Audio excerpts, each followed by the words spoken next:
The Middle Eastern atheist has cometh.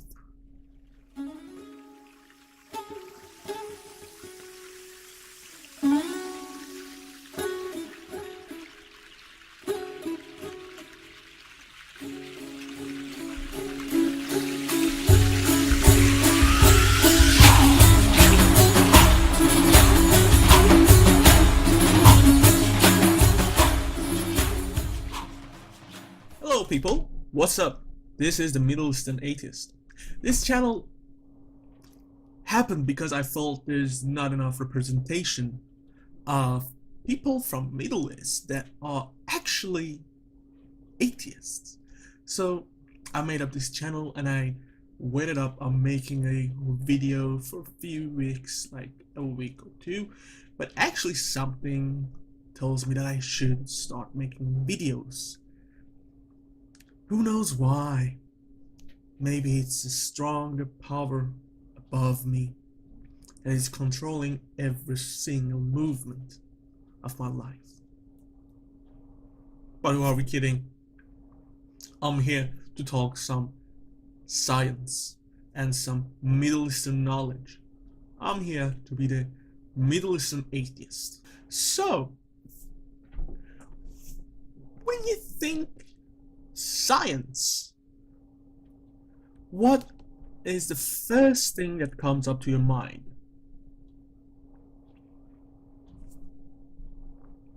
Is it race?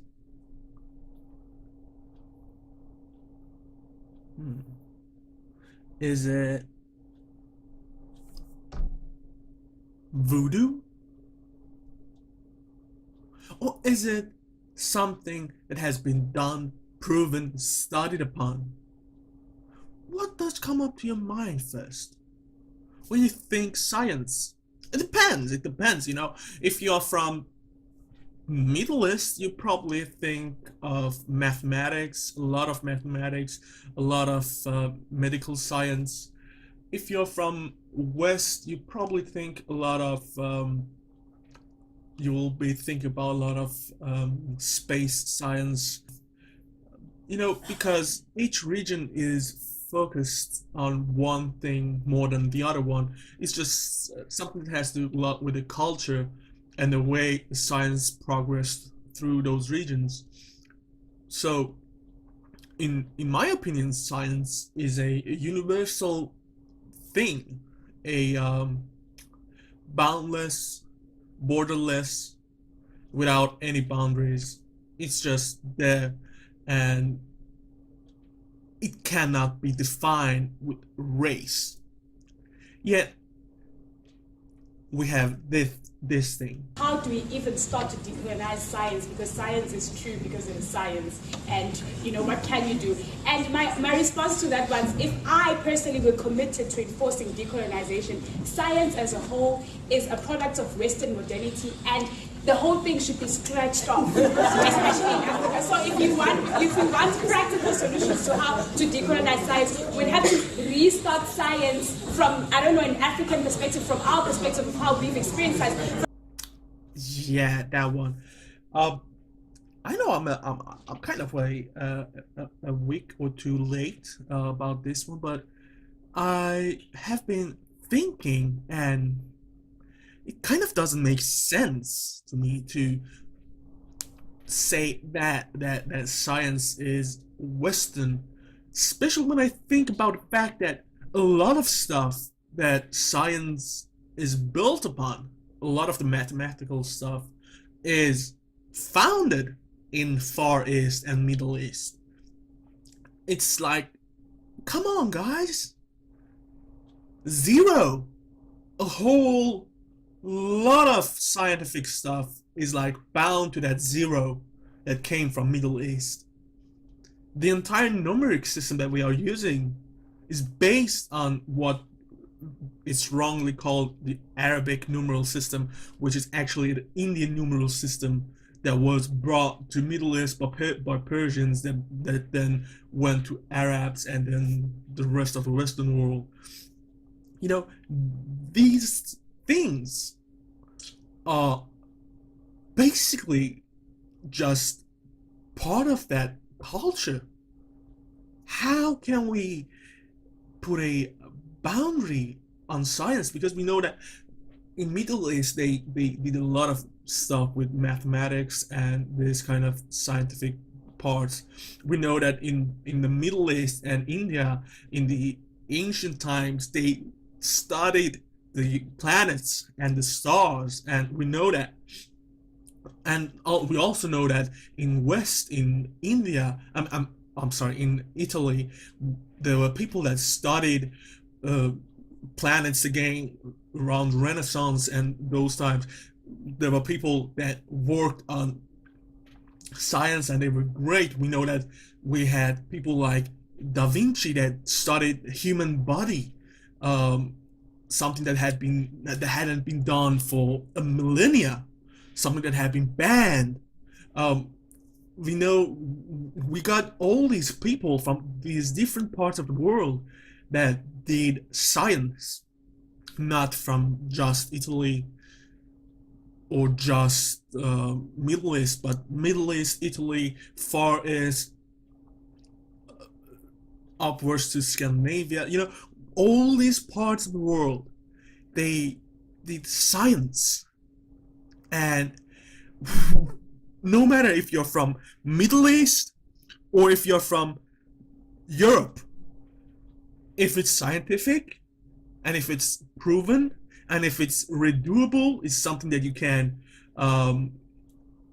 test it again and again and again, and it will be the same. It doesn't matter where you're from. It will happen again, and it will be a scientific law. So when somebody like this girl says something like that, it's actually unsettling, because you would imagine that in a part of the world that science has been able to help it a lot, you would imagine that people would try to work with it. But we have seen time and time again, many African leaders have been hard against science, and then we have people like her sitting inside in a university and talking about black voodoo or witchcraft or whatever you want to call it. I know some people will be like, "Oh, you are ignorant. You don't know that voodoo is different from witchcraft." And thank you. I'm fine, because I actually have some my own experiences. You know, it's not exclusive to Africa. We have our own witchcraft too. Yeah, yeah. But enough about that. Enough about that. So the first thing that comes up in my mind is that you're in a university and you're sitting in a panel talking to people. These people have probably misunderstood the meaning of a panel, because you're supposed to be able to have a dialogue with the people that are sitting there. And if this guy... There's a place in KZN, Krabialingana, and they believe that through the magic, the black magic, you call it black magic, they call it witchcraft, others, that you are able to send a lightning to strike someone. So can you explain that scientifically? Because it is something that happens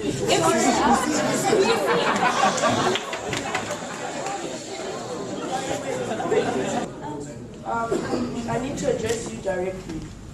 When we started this, we agreed on certain house rules. Okay. And by you doing that, you're disrespecting the sacredness of the space. And so I'd like to ask you to first please apologize to the panel directly. And then number two, understand the rules that we went by in this space.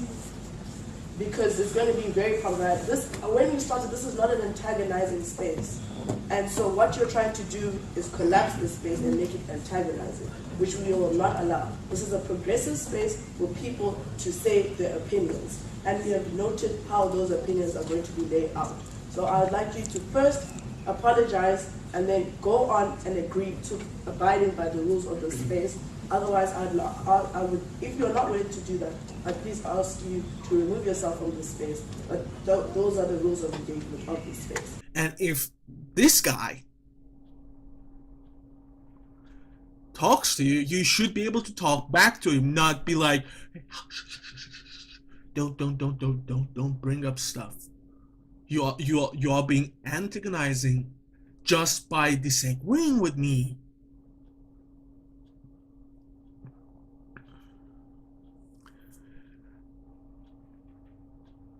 How I see this situation is very, very, very troubling moments in a country that could use more people that talk against this kind of stuff.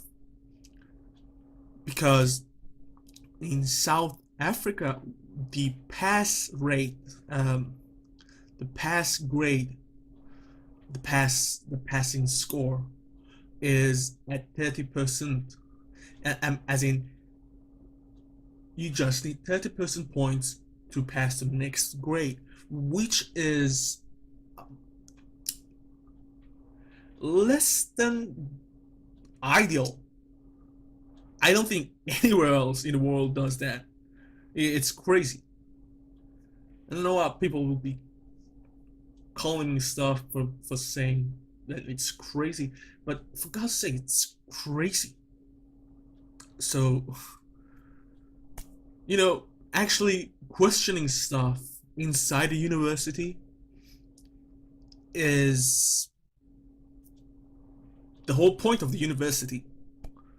You know, you go there to learn stuff and you question them and you talk about them. Not it shouldn't be a one-sided discussion. If I was actually in that room, I would have walked out. I wouldn't waste my time with her. But kudos to the guy that remained there and had I don't know why he said I am sorry, but I guess he just wanted to hear what else they had. And isn't it ironic? Isn't it ironic that at the end she draws out a phablet and starts swiping? So decolonizing the science would mean doing away with it entirely and starting all over again to deal with how we respond to the environment and how we understand it. Thank you. Okay, another response. Please, don't be like this. If you don't believe the science, test it yourself. You'll see that it will answer you. You will see that it will come back the same. Doesn't matter if it's done in West, Middle East, or in Africa. Just test it. It will come back the same. And you maybe will finally understand. This was Middle Eastern Atheist logging off.